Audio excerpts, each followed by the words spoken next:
We are back for some more creepypastas, or r/no sleep. Today we're going to be reading a creepypasta called Squidward's Suicide. Now, I was watching Shane Dawson's new video when a theory about Squidward's suicide and like all the suicides and cartoons that you see, and I was like, you know what, let's read up on it. Let's see what happens. Let's read it. It's not very long, so I'll try to read it as slow as possible to make a decent video out of it. So yeah, let's get right into it. I just want to start off by saying, if you want an answer at the end, prepare to be disappointed. There just isn't one. I was an intern at Nickelodeon Studios for a year in 2005 for my degree in animation. I wasn't paid, of course. Most internships aren't, but I did have some perks beyond education. To adults, it might not seem like a big one, but most kids at the time would go crazy over it. Now, since I worked directly with the editors and animators, I got to view the new episodes days before they hired, and I'll get right into it without giving too many unnecessary details. They had very recently made the SpongeBob movie, and the entire staff was somewhat sapped of creativity, so it took them longer to start up the season. But the delay lasted longer for more upsetting reasons. There was a problem with the Series 4 premiere that set everyone and everything back for several months. Me and two other interns were in the editing room along with the lead animators for the sound editor for the final cut. We received a coffee that was supposed to be Fear of the Krabby Patty and gathered around the scene to watch. Now, given this isn't the final yet animation, I often put up with the most mocked title card sort of inside joke for us, with phony, often several times lewd titles such as How Sex Doesn't Work instead of Rockabye Bivolive. What does that say? Bivolive? Was SpongeBob, and Patrick adopted Sea Scallop. Now, nothing particularly funny besides related chunks, so when we saw the title card, Squidward's Suicide, we didn't think more of it than a morbid joke. One of the interns did a small throat laugh at it. The happy-go-lucky music plays normal. The story begins with Squidward practicing his clarinet, hitting a few sour notes like normal. We hear SpongeBob laughing outside, and Squidward stops yelling at him to keep it down as he has a concert that night and needs to practice. SpongeBob says okay and goes to see Sandy and Patrick. The bubble splash screen comes up and we're editing of Squidward's concert. This is where things began to seem off. While playing a few frames repeat themselves, the sound doesn't, at this point, the sound is synced up with the animation, so yes, that's not common, but when he stops playing, the sound finishes as if the skip had never happened. There's a slight murmuring in the crowd before they begin to boo at him. Nothing normal cartoon booing that is common in the show, but you can clearly hear the malice of it.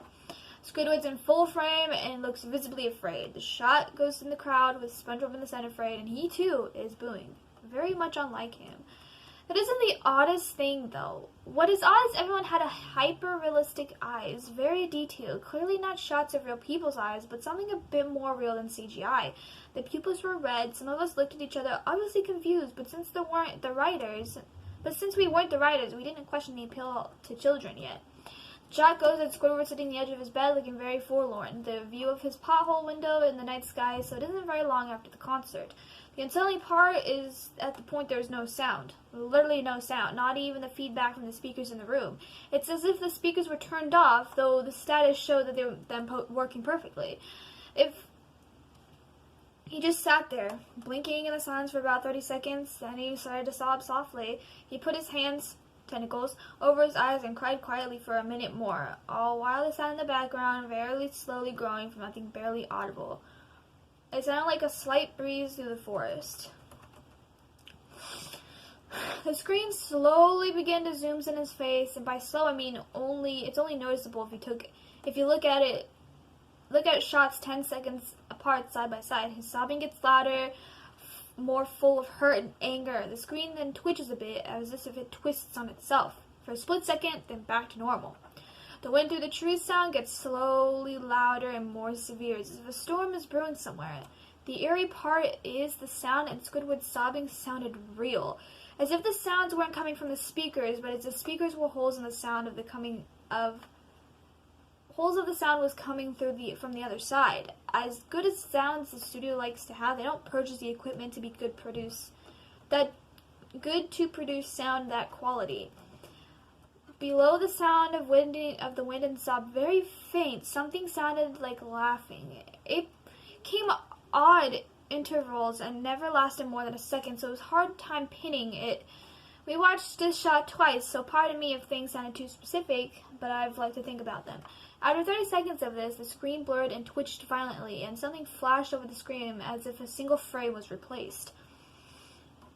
The lead animator paused and rewound the frame when he saw it was horrible.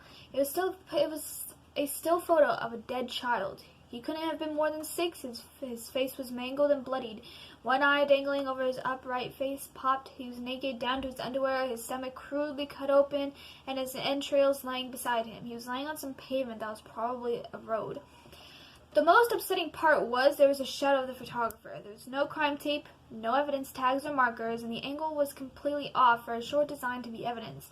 It seems the photographer was the person responsible for the child's death. We, of course, were mortified, but pressed on, hoping that this was some sick joke. The screen flipped back to Squidward, still sobbing louder than before, and half body and frame. There did not appear to be blood running down his face from his eyes. The blood was done to a hyper-realistic style, looking in view if you touched, you get blood on your fingers. The wind sounded now as if there was a gale blowing through the forest. There was even snapping sounds of branches. A laughing, a deep baritone, lasting longer intervals, coming from more frequently.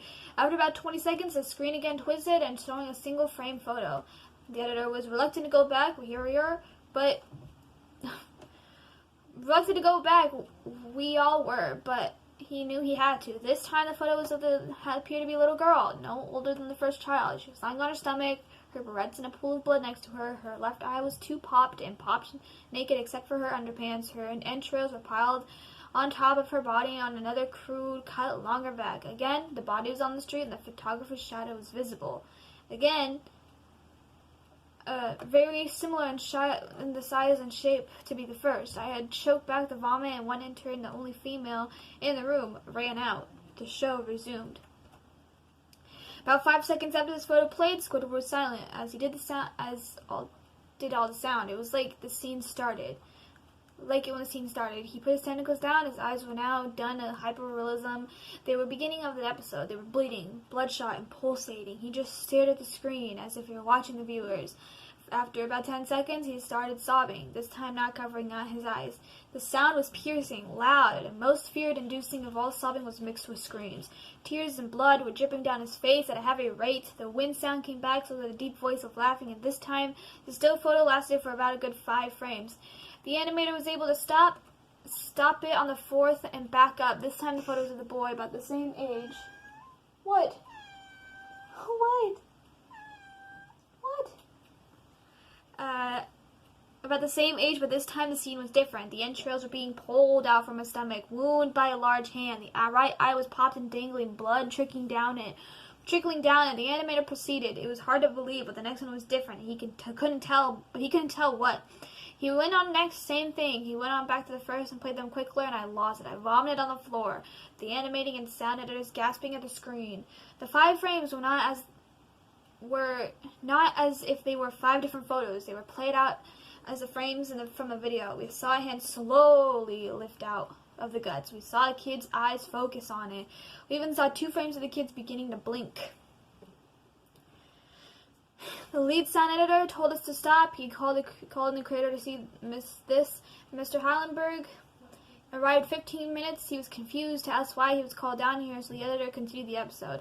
Once a few frames was shown, all the screaming, all the sound stopped again. Squidward was just staring at the viewer, full frame of face for about 3 seconds. The shot quickly planned out, and the deep voice said, "Do it!" We all see Squidward's hand a shotgun. He immediately puts the gun to his mouth, pulls the trigger, realistic blood and brain splattered in the wall behind him in his bed as he flies back with force. The last 5 seconds of the episode showed his body in the bed on his side, one eye dangling of what's left of his head above the floor, staring blankly at it.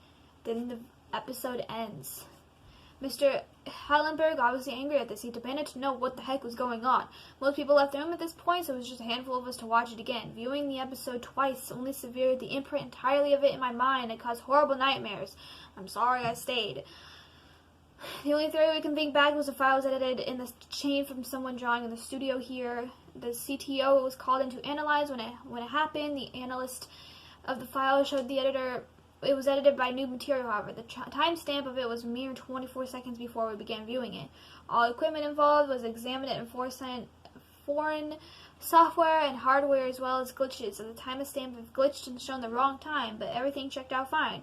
We didn't know what happened to this day. Nobody does. There was an investigation due to the nature of the photos. Nothing came to it. Oof. There was an investigation due to the nature of the photos, but nothing came to it. No child scene was identified, and no clues were gathered from the data involved, nor physical clues in the photos. I never believed in unexplainable phenomenon before, but now that I have something happen, I can't prove anything about it beyond anecdotal evidence. I think twice about things. That is creepy. This photo.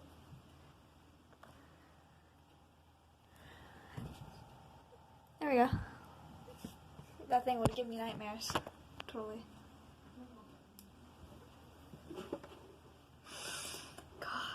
That I can't even begin to explain how something like that would even happen. Anyways, I hope you all enjoyed. If you love this series and you're liking the video, be sure to hit the subscribe button and give us a thumbs up. Also the bell so you can find make videos which is daily. I love you guys, and I'll see you guys later. Bye.